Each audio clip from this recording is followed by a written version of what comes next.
एक बार फिर से आपका स्वागत है स्टडी पॉइंट बी कुमार के यूट्यूब चैनल में। आज हम इस वीडियो में जो है वह द्विघात समीकरण का पार्ट 2 पढ़ेंगे। इससे पहले हम ऑलरेडी पार्ट 1 जो है वह पढ़ा दिए हैं, जिसका लिंक इस वीडियो के डिस्क्रिप्शन बॉक्स में दे दिया जाएगा। जो लोग इस पार्ट 1 को नहीं देखे हैं वे पार्ट 1 ज़रूर देख लें, उसके बाद जो है तभी जाकर जो है वह पार्ट 2 समझ में आएगा। जहाँ इस वीडियो में हम पार्ट 1 जहाँ से छोड़ दिए हैं वहीं से पार्ट 2 स्टार्ट करेंगे। और जो लोग इस चैनल पर नए हैं, पहली बार इस चैनल पर आए हैं, वे जल्द से जल्द इस चैनल को सब्सक्राइब कर बेल आइकॉन ज़रूर प्रेस कर ले, ताकि जब भी वीडियो अपलोड किया जाएगा वो आप लोगों तक पहुँच सके। चलिए शुरुआत करते हैं इसका पार्ट 2 का, द्विघात समीकरण का। तो द्विघात समीकरण के पार्ट 1 में हम पढ़ा दिए थे, केवल इसका जो मुख्य पॉइंट जो बच गया था वह मूलों की प्रकृति, यह जो होता है मूलों की प्रकृति। तो मूलों की प्रकृति से हम इसको स्टार्ट करते हैं। मूलों की प्रकृति क्या होता है, जब हम पहले पार्ट 1 में पढ़ा दिए हैं कि डी जो होता है डी बराबर फॉर्मूला क्या लिखाए थे, बी स्क्वायर माइनस 4ac। या द्विघात समीकरण का क्या है, विवेचक या विविक्त। डी बराबर बी स्क्वायर माइनस 4ac को द्विघात समीकरण का विवेचक या विविक्तर कहा जाता है। और मूलों की प्रकृति इसी पर निर्भर करता है, मूलों की प्रकृति इसी पर निर्भर करता है। अब जैसे हम देख लेते 1 नंबर, जब डी बराबर में 0 हो जाए, यानी हम इसको d बराबर में 0 हो जाए, यानी जब हम इसको हल करेंगे और d का मान 0 आ जाएगा, तब क्या होगा, इसके दो वास्तविक व समान मूल होंगे। वास्तविक व समान मूल होंगे, मतलब वास्तविक तो होगा ही और उसके मूल क्या होंगे, समान हो जाएंगे, मतलब दोनों मूल बराबर हो जाएंगे। जैसे एक मूल शून्यक मूल मतलब शून्यक, एक शून्यक 5 निकला, दूसरा भी कितना 5 निकलेगा, यानी वास्तविक निकलेगा और समान निकलेगा, अर्थात दोनों शून्यक 5-5 हो जाएगा। तो यहाँ से पहला शर्त तो समझ में आ गया, जब d बराबर में 0 हो तो इसके क्या होंगे, दो वास्तविक व समान मूल होंगे। जैसे हम एक एग्जांपल ले लेते हैं, क्वेश्चन x स्क्वायर प्लस में 8x प्लस में 16 बराबर में 0। a का मान कितना, 1। पार्ट 1 में बता दिए थे जो x स्क्वायर का गुणांक है वह a है, तो a का मान कितना 1। b बराबर में कितना, जो x का गुणांक है वह b होगा, तो b कितना 8। अचर पद c कितना है 16। d बराबर निकाल लेते हैं, तो सूत्र b स्क्वायर माइनस 4ac। यही द्विघात समीकरण का विवेचक या विविक्तर कहलाता है। जब पूछा जाएगा कि द्विघात समीकरण का विवेचक या विविक्तर ज्ञात करने के लिए, तो हम सिर्फ d निकाल कर छोड़ देंगे, मतलब इसको हल करके छोड़ देंगे। अब b स्क्वायर, b का मान 8 के स्क्वायर माइनस 4 गुना a का मान 1 गुना c का मान 16। 8 के स्क्वायर 8 ही 8 64, 4 एकम 4, 16 चौक 64, 64 माइनस 64 क्या हो जाएगा 0। 64 माइनस 64 क्या हो जाएगा 0। तो d का मान कितना आ गया 0। यदि d 0 है तब क्या होगा कि इसके दो वास्तविक, अभी तुरंत लिखा है 1 नंबर में, तब इसके क्या होंगे, दो वास्तविक व समान मूल होंगे, अर्थात बराबर बराबर हल, मतलब इसका मूल हो जाएगा। जैसे एक हल भी इसको कर लेते हैं, जब तब x बराबर में क्या होगा minus b plus minus root d by 2a। अभी हम समझा रहे हैं, यदि वास्तविक व समान मूल होंगे तब हमें अभी जो हम हल निकाल लेते हैं सिर्फ यह हो जाएगा माइनस b बाय 2a। यही इसका जो है यह आंसर हो जाएगा। दोनों शून्यक क्या होगा माइनस b बाय 2a, कब, जब d बराबर में 0 हो जाएगा। क्लियर हो गया। यहाँ से जब d का मान 0 हो जाएगा तब इसके दो शून्यक, परीक्षा में ऑब्जेक्टिव भी पूछा जाएगा कि जब यदि इसके दो वास्तविक व समान मूल हैं तब इसके शून्यक क्या क्या हो जाएंगे, तो माइनस b बाय 2a पहला शून्यक और माइनस b बाय 2a भी क्या होगा, दूसरा शून्यक होगा। हम इस पर भी निकाल सकते हैं, लेकिन अभी हम समझने के लिए इस पर बना रहे हैं। b का मान कितना दिया हुआ 8, तो आगे माइनस है तो माइनस 8 प्लस माइनस d का मान कितना, रूट अंदर 0 बटा में कितना 2 गुना a का मान कितना 1, तो माइनस 8 प्लस माइनस रूट 0 अर्थात 0 ही हो जाएगा, बटा में 2 यानी माइनस 8 बटा 2 और माइनस 8 बटा 2, माइनस 8 बटा 2 माइनस 4 और माइनस 4। यहाँ से यह क्लियर हो गया, यहाँ 0 यह है। तो कुल मिलाकर यदि देखें, यदि d का मान 0 होगा तब क्या हुआ, इसके दो वास्तविक तो मूल होगा ही और दोनों मूल क्या होंगे, समान हो जाएंगे। अब हम इस डायरेक्ट, यदि अब यहाँ से समझ में आ गया तो हम डायरेक्ट इस फॉर्मूला पर भी बना सकते हैं, माइनस b बटा 2a। जब d का मान कब 0 हो जाएगा, d का मान जब 0 होगा तब x बराबर में क्या हो जाएगा माइनस b बाय 2a, पहला शून्यक माइनस b बाय 2a, दूसरा शून्यक। b का मान कितना बी का मान हम यहाँ से देख लेते हैं, -8 -8/2a 2 गुना 1, और फिर दूसरा -8/2a 2 गुना 1 -8/2 -8/2 कट कर कितना -4 और -4, यही हमारा क्या हो जाएगा आंसर हो जाएगा। कब? जब d बराबर में होगा 0 तब। अब हम इसका दूसरा पॉइंट देख लेते हैं कि दूसरा जब d क्या है। अभी हम d बराबर में 0 पढ़ लिए थे, अब d बड़ा 0 पढ़ लेते हैं। जब d बड़ा हो 0 से, अर्थात जब हम d का मान निकालेंगे, और d मतलब b² - 4ac, b² - 4ac यानी द्विघात समीकरण का विवेचक या विविक्तर, यह भी हम कह सकते हैं। तो जब d बड़ा होगा 0 से तो इसके दो वास्तविक तो मूल होगा ही, दो वास्तविक वह भिन्न भिन्न यानी अलग अलग भिन्न भिन्न जो है वह मूल हो जाएगा। कब? भिन्न भिन्न मूल कहे या शून्यक कहे, बात एक ही है। दो वास्तविक वह भिन्न भिन्न मूल होंगे। कब? जब d बड़ा होगा 0 से। मतलब क्या, जब हम इसको हल कर लेंगे तो हल करने के बाद जो है ये दोनों अलग अलग जो है उसका आंसर आ जाएगा। जैसे एक एग्जाम्पल ले लेते हैं, क्वेश्चन x² + 7x + 12 बराबर में 0, यह ले लिए। x² + 7x + 12 बराबर में 0। 10 इसीलिए नहीं लिए क्योंकि ये पार्ट 1 में हम लिए हुए थे, इसलिए कुछ चेंज कर लिए पार्ट 2 में। x² + 7x + 12 बराबर में 0। अब देखते हैं ये कितना, x² का गुणांक 1, ए जो होता हुआ तो x² का गुणांक कितना 1 है, तो ये 1, b कितना 7, c अचर पद कितना 12, d बराबर b² - 4ac, b का मान 7 के स्क्वायर माइनस 4 गुना a का मान 1 गुना c का मान 12, 7 के स्क्वायर 49, 4 एकम 4 बरचौक 48, 49 में से 48 घट जाएगा 1। क्या किए यहाँ से एक बार फिर से देख लेते हैं। d बराबर b² - 4ac, b का मान कितना 7, तो 7 के स्क्वायर माइनस 4 गुना a का मान कितना 1, c का मान कितना 12, 7 के स्क्वायर 7 7 49, 4 एकम 4 बरचौक 48, 49 में से 48 घट जाएगा कितना 1। अब 1 कहीं ना कहीं तो 0 से बड़ा है, और हम बताए थे कि 0 से बड़ा कुछ भी हो जाएगा तो इसके क्या होंगे, दो वास्तविक तो मूल होंगे ही, और वे क्या होंगे भिन्न भिन्न मूल हो जाएंगे, अलग अलग मूल हो जाएंगे। अब इसको हम उदाहरण के लिए हल कर रहे हैं। तो x² तो यहाँ से था x² + 7x + 12 बराबर में 0, इसको हम हल कर रहे हैं। तो x बराबर सूत्र क्या था -b ± √d/2a। अब b का मान कितना लिया हुआ 7, तो -7 ± √d, का मान कितना 1 बटा में कितना 2a, 2 गुना a का मान 1, a का मान यहाँ से रख लिए 1। अब -7 ± 1 का वर्गमूल 1 बटा में 2 एकम 2, यहाँ से अब इधर लिख लेते हैं। -7 प्लस माइनस का मतलब पार्ट 1 में भी बताए थे, प्लस माइनस का मतलब एक तो प्लस एक बार प्लस ले लेंगे और एक बार माइनस ले लेंगे, यानी -7 प्लस में 1 बटा में 2, -7 माइनस में 1 बटा में 2, 1 में से 7 घट जाएगा, माइनस में 6 बटा 2, -7 - 1 तो -8 बटा 2, तो माइनस में 3, 6 बटा 2 कितना 3, और माइनस में 8 बटा 2 कितना 4, यही हमारा क्या हो गया आंसर हो गया। हमारा कथन क्या था कि दोनों अलग अलग मूल होगा, तो अलग अलग मूल तो हो ही गया।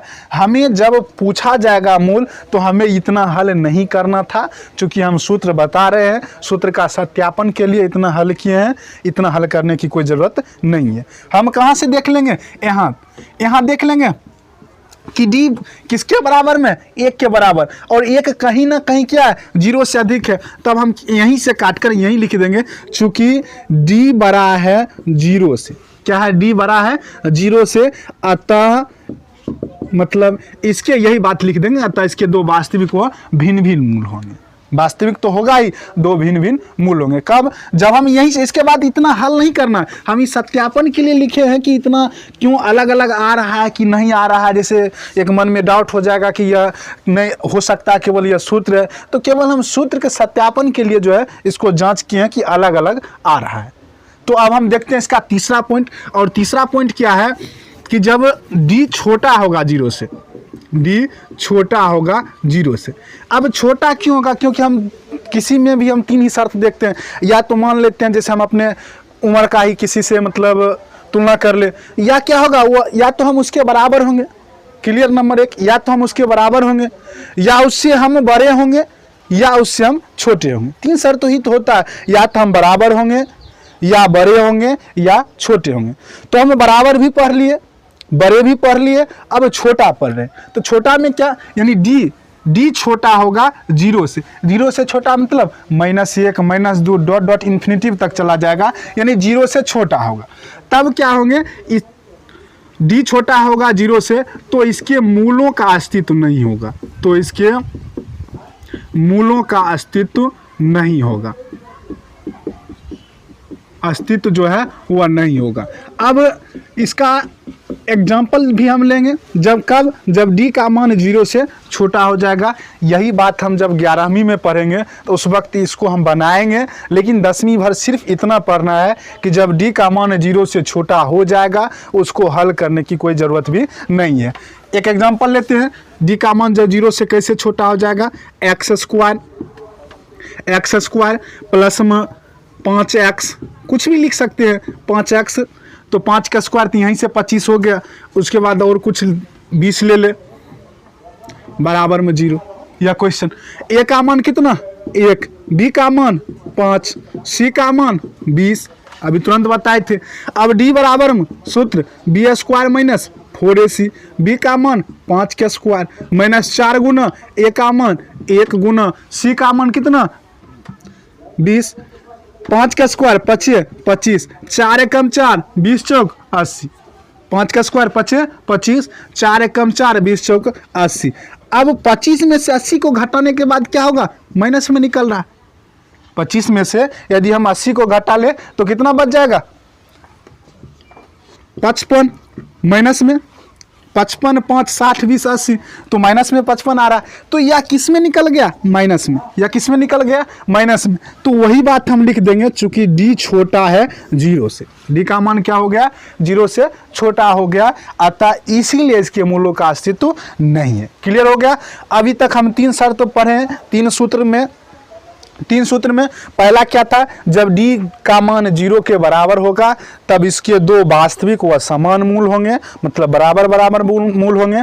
जब डी बड़ा होगा 0 से तब इसके 2 वास्तविक तो मूल होंगे ही, लेकिन क्या होंगे, अलग अलग मूल हो जाएंगे। और जब डी होगा मतलब 0 से छोटा होगा तब इसके मूलों का अस्तित्व नहीं होगा, अर्थात इसका कोई शून्यक हमें निकालने की ज़रूरत नहीं है। लेकिन जब 11वीं में जाएंगे उस वक्त निकालेंगे, अभी 10वीं में निकालने की कोई ज़रूरत नहीं है। अब जितना भी था लगभग में चौथे चैप्टर में आने वाले क्वेश्चन को, उसको हल मतलब विधि जो होता है, मतलब बेसिक कॉन्सेप्ट जो होता है, वह हम हल कर लिए हैं। अब हम चलते हैं इम्पोर्टेंट क्वेश्चन की तरफ। तो पहले क्वेश्चन की तरफ बढ़ते हैं। पहला क्वेश्चन क्या है, 2 संख्याओं का योग 27 एवं गुणनफल 182 है। जरूरी नहीं है कि 27 और 182 ही दिया जाएगा, कुछ भी दे दिया जाएगा। 2 संख्याओं का योग 7 एवं गुणनफल 12 है। 2 संख्याओं का योग कितना है, 7 एवं गुणनफल कितना दे देगा, 12 है। मतलब इस टाइप के जितना भी क्वेश्चन दिया जाएगा जिसमें योग और गुणनफल दिया रहेगा, हम इसी टाइप से बनाएंगे। तो इसमें करना क्या, योग दिया हुआ, आज इसे मान लेते हैं कि हम 2 दोस्त एक साथ गए और दोनों मिलकर 10 समोसा खाए। समोसा यदि पहला दोस्त 4 समोसा खाया तो दूसरा दोस्त कितना खाया, 6। कैसे करेंगे, 10 में से 6 घटाकर। यदि हम पहली संख्या को क्या मान लेंगे, x, तो दूसरी संख्या कितना आएगा। यदि योग पूछा जाएगा, अभी यहाँ तो 27 दिया हुआ, तो दूसरी संख्या कितना, 27 में से x हो जाएगा। यहाँ तक तो कहीं कोई दिक्कत नहीं।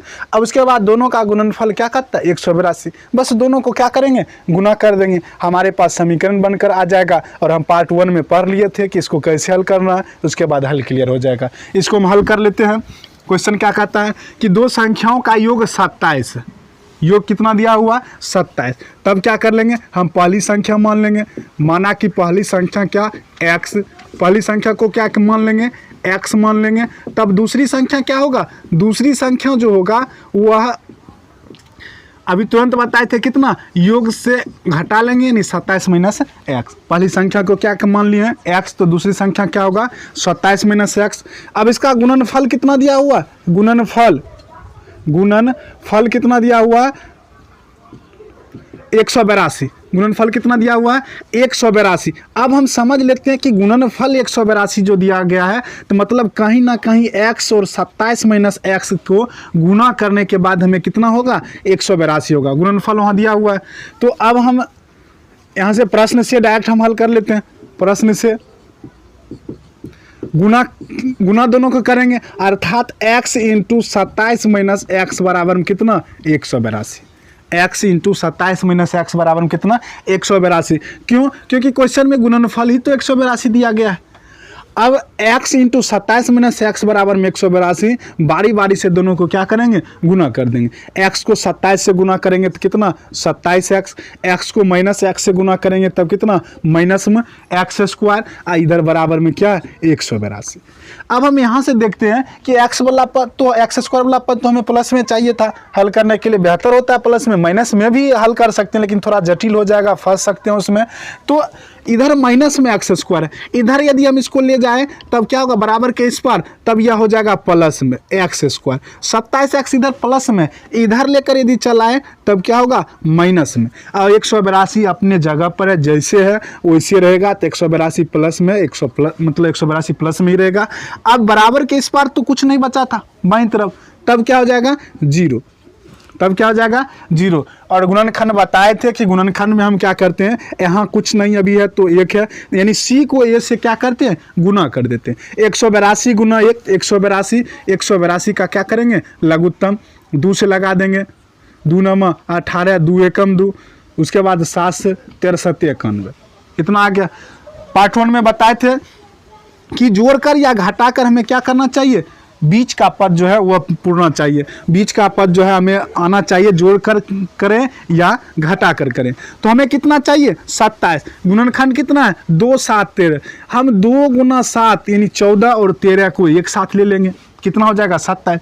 अब मान लेते हैं कि जैसे हमें नहीं आता है तो उस वक्त क्या करेंगे, हम अंदाज से देख कर करेंगे। 13 7 91 के एक साथ 2 तो नहीं पूर रहा है, फिर 2 13 के एक साथ करके 7 अलग करेंगे, नहीं पूर रहा है। तो कहीं ना कहीं इस तरीका से भी करने के बाद हम एक समय ऐसा आएगा जब पूर जाएगा, वह कैसे 2 और 7 को एक साथ लेंगे और 13 को अकेले छोड़ देंगे। तो 7 दूनी 14, उसके बाद 13, हमको पुराना कितना 27, लेकिन किस में माइनस में। तो -13 और -14, दो गुणनखंड तो हमें पहले पता है 14 और 13 होगा, तो इसका गुणनखंड क्या हो जाएगा -13 और -14, वही लिख लेते हैं। एक्स स्क्वायर माइनस में 13x माइनस में 14x प्लस में 182 बराबर में 0। अब एक्स स्क्वायर माइनस 13x में कॉमन क्या हो जाएगा x, इसमें एक्स स्क्वायर का मतलब x गुना x, 13x का मतलब 13 गुना x, दोनों में मिल क्या रहा है x कॉमन ले लिए। पहला वाला में कितना बचा x, इस बीच में माइनस है, माइनस तो बच ही रहा है। दूसरा वाला में कितना बचा 13, x माइनस 13। अब इसी प्रकार यहाँ क्या करेंगे -14 कॉमन ले लिए, तब इसमें माइनस कॉमन ले लिए तो प्लस में ही बचेगा x। अब माइनस इंटू माइनस तब क्या हो जाता है प्लस, प्लस के लिए माइनस माइनस क्या होता है प्लस हो जाता है। अब एक प्लस में से हम इस माइनस को यदि बाहर कर देंगे तब बचेगा क्या माइनस ही तो बचेगा। तब यहाँ क्या बच गया माइनस में 13 बराबर में 0।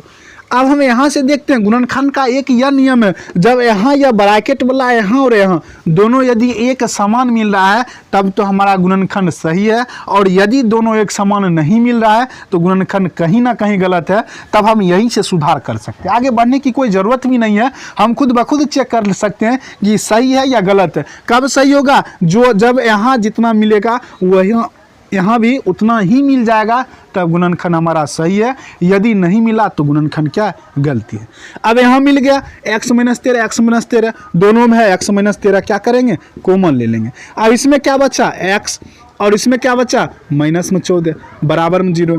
अब x माइनस 13 बारी बारी से हम क्या करेंगे 0 के बराबर कर लेंगे। x माइनस 13 बराबर में 0 तो x बराबर में कितना 13 आ जाएगा। x माइनस 14 बराबर में 0 तो x बराबर में कितना 14 आ जाएगा। तो यही हमारा क्या होगा आंसर हो जाएगा। और यदि विस्तार से आंसर लाएं तब हम क्या करेंगे बारी बारी से x का मान रख सकते हैं। जब पहली संख्या x बराबर में 13 हो तो दूसरी संख्या 27 माइनस 13 14। जब पहली संख्या x बराबर में 14 हो तो दूसरी संख्या 27 माइनस 14 बराबर में 13। तो इस तरीका से जो है वह हम हल जो है वह कर सकते हैं। अब इसी मतलब महत्वपूर्ण क्वेश्चन में हम दूसरे क्वेश्चन पर चलते हैं। आइए बढ़ते हैं दूसरे क्वेश्चन की तरफ। दूसरा क्वेश्चन क्या कहता है, दो क्रमागत धनात्मक पूर्णांक ज्ञात कीजिए जिसके वर्गों का योग जो है वह 25 है। इसमें दो तरीका से दो क्रमागत धनात्मक पूर्णांक सिंपल में भी क्वेश्चन कर सकता है। अभी इससे पहले हम बना दिए इसलिए वह सिंपल क्वेश्चन नहीं लिए। क्या कह सकता है कि दो क्रमागत धनात्मक पूर्णांक ज्ञात कीजिए जिनका गुणनफल कुछ भी दे दे, 12 दे दे, कुछ भी दे दे। जैसे यही क्वेश्चन अभी 12 लेकर चल रहे हैं। दो क्रमागत धनात्मक पूर्णांक ज्ञात कीजिए जिनका गुणनफल 12 है। पहली संख्या x मान लिए, तो दूसरा संख्या क्रमागत कर है, मतलब जस्ट अगला संख्या। अब जैसे मान लेते हैं एग्जाम्पल स्वरूप, एक संख्या 20 होगा तो दूसरा क्रमागत 21, 20 के बाद 21। एक संख्या 10 होगा तो दूसरा संख्या 10 के बाद 1 11। तो उसमें क्या करते हैं, हम सिर्फ 1 जोड़ देते हैं, तब x प्लस में क्या आ जाएगा 10, मतलब x प्लस 1 आ जाएगा, 10 नहीं, x प्लस 1 आ जाएगा। चूंकि 10 वाला बनाए थे कि 10 में 1 जोड़ देंगे तो 11 हो जाएगा। तो x इंटू एक्स प्लस 1 बराबर में 12। तब हम यहाँ से समीकरण निकाल सकते थे, x इंटू एक्स प्लस 1 बराबर में 12। कब, जब सिंपल क्वेश्चन पूछा जाएगा कि दो क्रमागत धनात्मक पूर्णांक ज्ञात कीजिए जिनका गुणनफल 12 है। तो x को x से गुना कर देंगे एक्स स्क्वायर, x को 1 से गुना कर देंगे x बराबर में 12, x square plus x minus 12 बराबर में 0। तो इस तरीका से यदि सिंपल क्वेश्चन पूछेगा तब यह क्लियर हो गया। कब, जब पूछा जाए कि दो क्रमागत धनात्मक पूर्णांक ज्ञात कीजिए जिनका गुणनफल 20 हो, कुछ हो, इस तरीका से कुछ भी दे दिया जाएगा तब बन जाएगा। यहाँ दो टाइप का क्वेश्चन यहाँ से बन सकता है। एक तो कह देगा कि दो क्रमागत धनात्मक पूर्णांक ज्ञात कीजिए जिसके वर्गों का योग जितना दिया हो, अभी 25 दिया है, किताब में कुछ दूसरा दिया हुआ है, तो किताब वाला तो सेम दे देंगे, तो फिर बनाने और नहीं बनाने से कोई फायदा नहीं है, वो मतलब छाप लेंगे विद्यार्थी। तो इसलिए हम अलग करके जो है वह किए हैं, 25 दिया हुआ। अब कभी क्वेश्चन में क्या कर देगा, यह भी कह देगा कि दो क्रमागत धनात्मक सम पूर्णांक ज्ञात कीजिए, दो क्रमागत धनात्मक सम पूर्णांक ज्ञात कीजिए जिनके वर्गों का योग, क्वेश्चन दे देगा। या दो क्रमागत धनात्मक विषम पूर्णांक ज्ञात कीजिए जिनके वर्गों का योग। हम दोनों तीनों जो है, या सम विषम और ये क्रमागत तीनों हम समझ लेते हैं। जब कहा जाएगा कि दो क्रमागत धनात्मक पूर्णांक, यहाँ दो क्रमागत धनात्मक, यह महत्वपूर्ण टॉपिक आ जाता है। दो क्रमागत धनात्मक पूर्णांक ज्ञात कीजिए, तो सम जब कहेगा, अब जैसे हम एग्जांपल सम वाला पहले समझ लेते हैं। एक एग्जांपल स्वरूप, एक सम संख्या 10 है तो दूसरा क्रमागत सम संख्या क्या होगा, तो 10 में 2 जोड़ देंगे तब तो 12 होगा। 11 तो भी सम संख्या हो जाएगा, अगला सम संख्या कितना 12, और 10 में कितना जोड़े तो 12 आ जाएगा, 2 जोड़ देंगे। तो सम पूछेगा तब भी हमें 2 जोड़ना है, और विषम पूछेगा तब भी हमें 2 जोड़ना है। और इस प्रकार यदि हम यहाँ से देखें तो जब सिंपल क्रमागत धनात्मक पूर्णांक पूछे संख्या पूछे, बातें की है। जब दो क्रमागत धनात्मक संख्या पूछे उस वक्त हम 1 जोड़ देंगे, और जब दो क्रमागत धनात्मक विषम पूछे या सम पूछे तब हम क्या करेंगे, 2 जोड़ देंगे। अभी हम क्वेश्चन हल कर लेते हैं। क्वेश्चन क्या कहता है, दो क्रमागत धनात्मक पूर्णांक ज्ञात कीजिए। तो पहला हम कर लेंगे, माना कि पहली पूर्णांक बराबर में x और दूसरी पूर्णांक, चूंकि दूसरा पूर्णांक भी मानना है, वह क्या हो जाएगा x प्लस 1। यहाँ धनात्मक भी लिखा जाएगा, बेहतर होगा धनात्मक लिख दें। माना कि पहली पूर्णांक बराबर में x और दूसरी क्रमागत धनात्मक, बीच में हम क्रमागत जोड़ देते हैं, दूसरी क्रमागत धनात्मक पूर्णांक, क्रमागत धनात्मक जो है वह पूर्णांक क्या हो जाएगा x प्लस में 1। धनात्मक इसीलिए लिया गया है ताकि इसका ऋणात्मक कोई आंसर होगा ही नहीं। अब प्रश्न से क्या कहता है, इनके वर्गों का योग, वर्ग मतलब स्क्वायर, वर्ग मतलब स्क्वायर, योग मतलब जोड़, दोनों को वर्ग करके क्या करेंगे, जोड़ देंगे। तो प्रश्न से क्या हो जाएगा, x को होल स्क्वायर प्लस में दूसरा क्या है x प्लस 1, तो x प्लस 1 को होल स्क्वायर, योग कितना दिया हुआ है 25, योग कितना दिया हुआ है 25, तो हम क्या कर लेंगे 25 लिख लेंगे। x को होल स्क्वायर एक्स स्क्वायर, अब a plus b whole square यहाँ लिख लेते हैं। तो सूत्र क्या होता है, a square plus 2ab plus में b स्क्वायर। तो सेम इसी प्रकार से x प्लस 1 होल स्क्वायर यानी a स्क्वायर प्लस 2ab, आसान के लिए या लिख रहे हैं, या लिखने की कोई ज़रूरत भी नहीं है, प्लस में b स्क्वायर यानी 1 के स्क्वायर बराबर में कितना 25, x के स्क्वायर प्लस x के स्क्वायर 2 गुना x प्लस 2 गुना x गुना 1 तो 2x ही हो जाएगा, प्लस में 1 बराबर में 25। अब क्या करेंगे, 25 इधर प्लस में है यानी इधर ले आएंगे इसको, 1x स्क्वायर तो कितना हो जाएगा 2x स्क्वायर हो जाएगा, प्लस में 2x प्लस में 1, 25 इधर प्लस में इधर आ जाएगा तब माइनस में, बराबर में कितना 0। 1 में से 25 घट जाएगा कितना 24, लेकिन किस में माइनस में, किस में आ जाएगा माइनस में। माइनस में 24 बराबर में 0। अब यहाँ से हम या तो कॉमन लेकर भी बना सकते हैं, बिना कॉमन के बना सकते हैं। कॉमन ले लेने के बाद थोड़ा ज़्यादा बेहतर हो जाता है, इसलिए हम कॉमन ले लिए। कितना? 2 से सब में कॉमन मतलब भाग देना, 2 से सब में भाग लग रहा है, 2 कॉमन ले लिए। इसमें क्या बचा? एक्स स्क्वायर, चूँकि 2 से भाग देंगे कट ही जाएगा 2, फिर इसमें 2 कट ही जाएगा एक्स, इसमें 12 दूनी 24 बराबर में 0। अब 2 इधर गुणा में इधर आ जाएगा, तब किस में हो जाएगा? भाग में, यानी 0 बटा में कितना? 2, यानी 0 ही हो जाएगा। अब यहाँ से तो हम गुणनखंड तोड़ सकते हैं। 12 है, 12 का लघुत्तम अभी तुरंत समझाए थे कैसे करेंगे। 2 से 6, 2 से 3, 2 दूनी 4, 3, 4 में से 3 घट जाएगा कितना? 1। हमको 1 ही तो चाहिए, तब क्या करेंगे? X square plus 4x minus में 3x माइनस में 12 बराबर में 0। अब हम यहाँ लिख लेते हैं। अब एक्स स्क्वायर प्लस 4x में क्या होगा? x कॉमन आ जाएगा, कॉमन ले लिए, तब कि इसमें क्या बचा? x प्लस में 4। अब इसमें माइनस 3 कॉमन ले लेते, तब क्या बच जाएगा? इसमें x, और फिर माइनस बाहर ही है तो क्या हो जाएगा? प्लस में 4 बराबर में 0। x प्लस 4 अभी तुरंत बताए, दोनों एक समान मिलेगा तब तो हमारा सही है, यदि नहीं मिला तो क्या गलत हो जाएगा। x प्लस 4 दोनों में है, कॉमन ले लेते हैं। इसमें क्या बच जाएगा? x, इसमें क्या? माइनस में 3 बराबर में 0। अब x प्लस 4 बराबर में क्या कर देंगे? 0। तो x बराबर में क्या हो जाएगा? माइनस में 4। x माइनस 3 बराबर में 0, तो x बराबर में क्या हो जाएगा? प्लस में 3। प्लस लिखे या नहीं लिखे, प्लस तो लिखा ही है इसमें। अब यहाँ से हम देखते हैं यह क्या आ गया? माइनस में 4। क्या आ गया? माइनस में 4। जबकि क्वेश्चन हमें क्या कहता है? धनात्मक। यह क्या हो गया? ऋणात्मक पूर्णांक। तो यह क्या हो गया? अमान हो गया, मतलब यह हमारा आंसर नहीं निकलेगा, गलत हो गया यह। तो पहली पूर्णांक कितना? पहली पूर्णांक हमें कितना निकल कर आ गया? 3। पहली पूर्णांक कितना? 3। और दूसरी पूर्णांक जो पूछा जा रहा है धनात्मक क्रमागत धनात्मक पूर्णांक, तो 3 प्लस 1 कितना? 4। यही हमारा क्या हो गया? आंसर निकल कर आ गया। तो हम इसमें कुछ किए? कुछ नहीं किए। धनात्मक पूर्णांक पूछा जा रहा है, धनात्मक पूर्णांक कर दिए।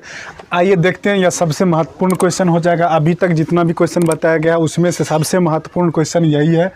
पूछा क्या जा रहा है कि एक समकोण त्रिभुज की ऊंचाई इसके आधार से 7 cm कम है। पहले हम समकोण त्रिभुज के बारे में पढ़ लेते हैं। समकोण त्रिभुज में यह समकोण त्रिभुज यानी वैसा त्रिभुज जिसका एक कोण 90 डिग्री अर्थात समकोण हो, समकोण त्रिभुज कहलाता है। समकोण त्रिभुज की सबसे बड़ी भुजा कर्ण कहलाती है। या क्या है? कर्ण कहलाती है। समकोण त्रिभुज में कि सबसे बड़ी भुजा कर्ण, या यह भी कह सकते हैं कि समकोण त्रिभुज के समकोण वाले शीर्ष की जो है वह सम्मुख भुजा जो है वह कर्ण कहलाती है, यानी सामने की भुजा क्या हो जाएगी? कर्ण हो जाएगी। तो यह क्या हो जाएगा? कर्ण। कर्ण तो क्लियर है। न्यून कोण बनाने वाली छोटी भुजा आधार, अभी इस कोण पर यदि बात कर लें तब क्या हो जाएगा? यह आधार हो जाएगा। न्यून कोण की सम्मुख भुजा क्या होगी? लंब होगी। तो न्यून कोण की सम्मुख अर्थात सामने की भुजा लंब होगी। लंब को ही ऊंचाई कहा जाता है। लंब कहे या ऊंचाई कहे, इसी को लंब कहे या ऊंचाई, बात एक ही है। अब क्वेश्चन पढ़ लेते हैं। एक समकोण त्रिभुज की ऊंचाई उसके यानी इसके आधार से 7 cm कम है। यदि हम आधार को x मान ले तो ऊंचाई कितना? x minus 7। क्लियर हो गया? आधार को हम x मान ले तो ऊंचाई कितना? x माइनस 7 हो गया। कर्ण तो दिया हुआ है, कर्ण 13 cm, तो यानी यह इस भुजा की लंबाई कितना है? 13 सेंटीमीटर। जरूरी नहीं है कि हम आधार को ही x माने। यदि हम ऊंचाई को x मान ले तब क्या है? 7 cm इससे या कम है, तब इस या क्या हो जाएगा? x प्लस 7 हो जाएगा। दोनों स्थिति में बना सकते हैं। जब हम ऊंचाई को x मान लेंगे तो आधार कितना? x प्लस 7, और जब हम आधार को x मान लेंगे तो ऊंचाई कितना? x minus 7। तो हम अभी आधार को ही x मानकर हल कर रहे हैं। आधार को क्या, ये सब मिटा देते हैं। तो समकोण त्रिभुज का माना कि समकोण त्रिभुज का आधार कितना? समकोण त्रिभुज का आधार बराबर में x, ऊंचाई यानी जिसको हम लोग लंब कहते हैं कितना? x minus 7। क्यों x माइनस 7? क्योंकि क्वेश्चन ही कहता है कि आधार से 7 cm कम है। क्या कम है? ऊंचाई। तो जब आधार x है तो ऊंचाई कितना? x minus 7। कर्ण तो 13 cm दिया हुआ। कर्ण कितना दिया हुआ है? 13 सेंटीमीटर। लिख ही लेते हैं। कर्ण बराबर में कितना? 13 सेंटीमीटर। अब प्रश्न से हम लोग पाइथागोरस प्रमेय पढ़ लिए थे। प्रूव कर दिए थे पाइथागोरस प्रमेय, जिसका लिंक जो है वह नीचे इस वीडियो के डिस्क्रिप्शन बॉक्स में जो है वह डाल देंगे, वहाँ से देख सकते हैं। तो पाइथागोरस प्रमेय का कथन क्या था कि कर्ण के स्क्वायर, प्रश्न से यानी कर्ण के स्क्वायर बराबर में क्या हो जाएगा, लंब के स्क्वायर प्लस में आधार के स्क्वायर, लंब के स्क्वायर प्लस में आधार के स्क्वायर। कहाँ से आया, तो पाइथागोरस प्रमेय से। कहाँ से आया, पाइथागोरस प्रमेय से, यानी प्रमेय 6.8 से।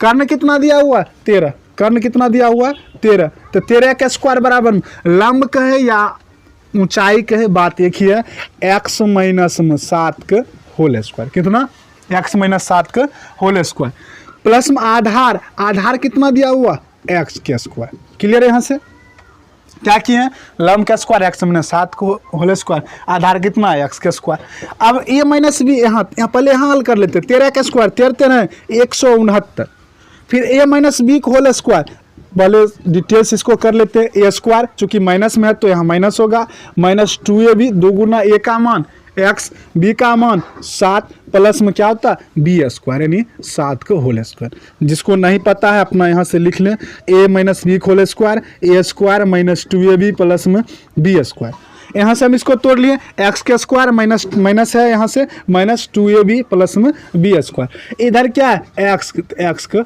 Whole square. अब यहाँ से 169 जैसे इसको हम वैसे लिख रहे हैं, x के स्क्वायर 2 गुना x कितना, 2x गुना 7 कितना, 2 सत्ते 14x प्लस में 7 का स्क्वायर 7 सत्ते 49, फिर प्लस में क्या है, x स्क्वायर। क्लियर हो गया यहाँ से। अब 169 इधर क्या है, प्लस में, यदि हम इसको इधर ले आए तब यह क्या हो जाएगा, माइनस में हो जाएगा। पहले हम इधर वाला लिख लेते हैं अच्छा से, 1x स्क्वायर कितना, 2x स्क्वायर माइनस में 14x प्लस में 49। अब यहाँ से देखते 169 क्या है, प्लस में, इधर लाएंगे तब माइनस में, बराबर में 0। 2x स्क्वायर जैसे लिख लिए, माइनस में 14x जैसे वैसे लिख लिए। 49 में से 169 घटा देंगे, चूंकि 49 में से घटाना है किसको, 169 को, तो घटा कर कितना आएगा, माइनस में 120 बराबर में 0। अब यहाँ से देखते हैं, अभी पहला क्वेश्चन में भी बताए थे, 2 सभी जगह से कॉमन आ जाएगा, तो 2 कॉमन ले लिए, क्या इसमें बचेगा, x स्क्वायर, इसमें 2 सत्ते 14 तो 7 बचा, माइनस में 7x, 2 से भाग देंगे 120 में, तो कितना 60 बराबर में क्या हो जाएगा 0। अब 2 क्या है, गुना में, 2 क्या है, गुना में, इधर आ जाएगा तब भाग में, या जैसे है इसको हम वैसे लिख लेते हैं, x square minus 7x minus 60 बराबर में 0/2, अर्थात क्या आ जाएगा, 0 आ जाएगा। अब यहाँ से हम 60 का क्या करते हैं, इसी प्रकार से हम अभाज्य गुणनखंड तोड़ लेते हैं। अभाज्य गुणनखंड में 2 से तोड़े 30, 2 से 15, फिर 3 से 5, 5 दिया 15 दूनी 30, दूनी कितना 60। हमें पुराना कितना है, 7। पार्ट 1 में बताए थे कि घटा कर पूरा है या जोड़ कर पूरा है, जैसे पुराना है हमें बीच का अर्थात b का मान पुराना है, तब हम क्या करेंगे, 2 दूनी 4 तिया 12 एक साथ, और 5 को एक साथ, 12 में से 5 घट जाएगा कितना 7 हो जाएगा। लेकिन यहाँ ध्यान देना क्या है कि हमें यहाँ माइनस में पुराना है। यहाँ एक महत्वपूर्ण बात आ जाएगा, जब हमें माइनस में पुराना हो तब तब जब 2 गुणनखंड प्राप्त होता है तो बड़ा वाला माइनस में लेंगे और छोटा वाला प्लस में लेंगे। कब, जब हमें माइनस में पुराना हो। लेकिन यही बात यदि क्वेश्चन हल करने के बाद यही बात यदि प्लस में आ जाता तब क्या करते, बड़ा वाला प्लस में लेते और छोटा वाला माइनस में लेते। लेकिन यहाँ है क्या, माइनस में, तो बड़ा वाला क्या कर लेंगे, 2 दूनी 4 तिया 12, 12 और 5 में 12 क्या है, 12 है, तो 12 क्या इसमें लेंगे, 12 जो है यहाँ माइनस पुराना है तो माइनस में लेंगे, और 5 किस में, प्लस में लेंगे। तो हल कर लेते हैं, x स्क्वायर प्लस में 5x माइनस में 12x माइनस में 60 बराबर में 0। अब इधर लिख लेते हैं,